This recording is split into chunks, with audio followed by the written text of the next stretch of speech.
नमस्कार दोस्तों, मैं अंकुर उपाध्याय स्वागत करता हूं आप सभी का एक बार फिर से अपनी नई वीडियो में। दोस्तों, बाजार बिल्कुल फ्लैट टाइप दिखा आज के सेशन में।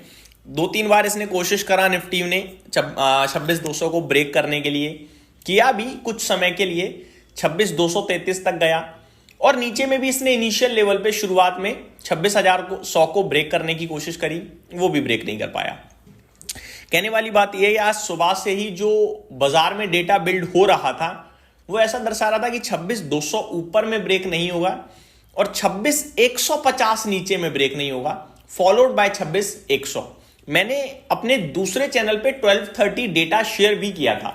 उसमें क्या डेटा बन रहा था एक बार बताना चाहूंगा। वैसे अब उसकी इंपॉर्टेंस नहीं है, लेकिन आपको जानकारी पर्पज से बस शेयर करना चाहूंगा कि कैसे आज जो थोड़े बहुत ट्रेडर्स थे उन्होंने पैसा बनाया है।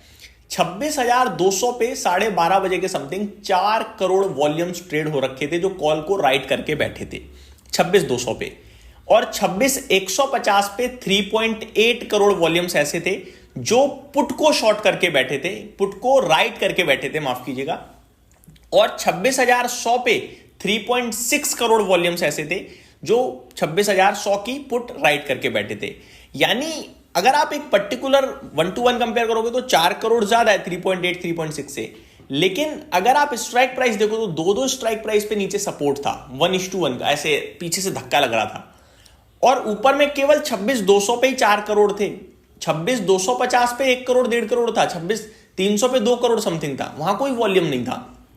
अगर निफ्टी 26,200 के ऊपर कुछ समय टिक जाता और ये 4 करोड़ रिस्क पे आ जाते तो बाजार और ऊपर खिंच जाता, बट ऊपर वहां भी पोजीशन बनती गई, नीचे तो डबल सपोर्ट थे तो वहां भी बनती गई। एट द एंड आपने नोटिस करा होगा निफ्टी ने ज्यादातर समय 26,160 से 26,190 के बीच में ही बिता दिया होगा। तो ये दर्शाता है कि आज पूरी तरीके से राइटर्स ने बहुत ही इजी मनी मेकिंग करी है और घर चले गए। दूसरी बात, आज बाजार में लिक्विडिटी की बहुत कमी दिखी मुझे। कैसे? एक शेयर है जुपिटर वैगन लिमिटेड, इसको आप बस हटा दीजिए आप।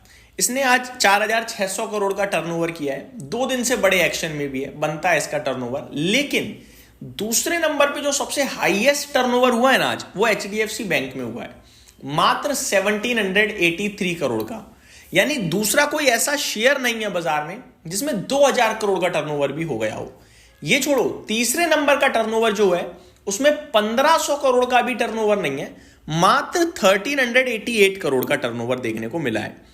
उसके बाद Shriram finance 1,388 crore, then Chola finance 1,298 crore, then ICICI bank 1,240 crore, then Reliance 1,180 crore, Infosys 1,100 crore, BSC 1,053 crore. यानी 2 2 4 4 और 6 8 शेयर्स को अगर मैं छोड़ूं तो 9वें शेयर में 1,000 करोड़ से भी कम का टर्नओवर है। तो ये दर्शाता है आपको कि काफी लो लिक्विडिटी थी आज। ऐसा लग रहा है कि एफआईआईज जो छुट्टी पे जाते हैं वो अब गए हैं, क्योंकि कल अमेरिका में हाफ डे ट्रेडिंग सेशन है, परसों क्रिसमस की छुट्टी है ही, फिर फ्राइडे और फिर सैटरडे संडे है। तो अब ये जो छुट्टी का माहौल बना है वो अब एक्चुअली में बना है, ऐसा लग रहा है डेटा को देखते हुए। आगे बात करें स्टॉक्स इन एक्शन की, तो आज टॉप गेनर जुपिटर वैगन्स था, 8% की तेजी थी। लेकिन आज की तेजी में ना मेरे को मजा नहीं आया, क्योंकि आज की तेजी चली बीच दोपहर तक। जब दिन अंत होने जा रहा था ट्रेडिंग सेशन का तो ऊपर से हल्की करेक्शन आई है। फॉर एग्जांपल, हल्की नहीं है, अच्छी खासी है। 358 का हाई लगाया है इसने अराउंड सुबह 11 बजे के समथिंग, और गिरते गिरते गिरते 335 पे बंद हुआ है शेयर। वॉल्यूम्स आए 13.5 करोड़। तो मेरे को लगता है अभी आज किसी ने ऊपर प्रॉफिट बुक करा है शायद।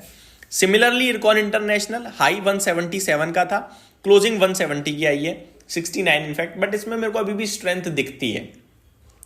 सेकंड है जीपीआईएल में 7% की तेजी थी। आईएफसीआई, चोला फाइनेंस, ये कुछ स्टॉक्स थे जिनमें आपने ऊपर की तरफ का मूव देखा है। आज का टॉप लूजर था कोफोर्ज। सबको पता है क्यों गिरा, क्योंकि कंपनी फंड रेजिंग के लिए अनाउंस करते हुए दिखे 26 दिसंबर को। अब ये फंड रेजिंग क्यों कर रहे हैं? एक एक्विजिशन के लिए।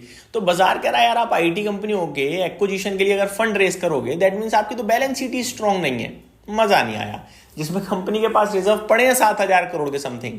तो फिर भी बाजार थोड़ा कंफ्यूज हुआ और बाजार में स्टॉक गिर गया। हालांकि कंपनी बहुत स्ट्रांग है, बहुत ही स्ट्रांग। लेटेंट व्यू एनालिटिक्स 0.4% नीचे था, चेन्नई पेट्रो 3.5% नीचे था, कजारिया सेरामिक 3% और एजिस वोपाक में भी 0.3% की गिरावट देखने को मिली। आज के सेशन में लाइफ हाई 52 वीक हाई आपके लिए जेके टायर ने लगाया, 510 का भाव हो गया है। NMDC, Shriram finance, city union bank, Hind copper, UPL, Hindustan zinc, ये स्टॉक्स एक्शन में थे। रेलवे स्टॉक सारे ही एक्शन में थे, बट आज की तेजी कंपेयर टू कल की तेजी में मेरे को थोड़ी सी स्ट्रेंथ कम दिखी, कल ज्यादा दिखी थी, क्योंकि आज एट द एंड थोड़ा थोड़ा नीचे आ गए हैं ये। बात करें दोस्तों स्टॉक्स इन एक्शन में थोड़ा और, तो एक स्टॉक है दोस्तों टाटा मोटर कमर्शियल व्हीकल। बहुत ही कमाल का एक्शन दिखा मुझे इस स्टॉक में आज। 4% स्टॉक 3.5% शेयर ऊपर बंद हुआ है, करीब 426 रुपए का हो गया। एक्चुअली में टाटा ग्रुप ने, टाटा मोटर्स ने वैल्यू क्रिएट करी डीमर्जर के बाद, क्योंकि अगर आप नोटिस करें ये स्टॉक जो है 266 रुपए पे लिस्ट हुआ था, आज 426 रुपए पे खड़ा है। इसका मतलब वैल्यू अनलॉक हुई है डीमर्जर से। दूसरा स्टॉक है दोस्तों बिरला सॉफ्ट। लगातार आपके साथ डिस्कस कर रहा हूं कि ये टेक्निकली बहुत स्ट्रांग लग रहा है, ध्यान दीजिए। आज 455 हो गया है, ऐसा लग रहा है धीरे धीरे 475 और इवेंचुअली 530 की तरफ बढ़ना चाहिए अगर 430 का लेवल ब्रेक नहीं करता है तो ये मेरी तरफ से आपके लिए अपडेट थी। उम्मीद करता हूं डिटेल पसंद आई होंगी। Thank you so much for watching this video. Have a great day guys.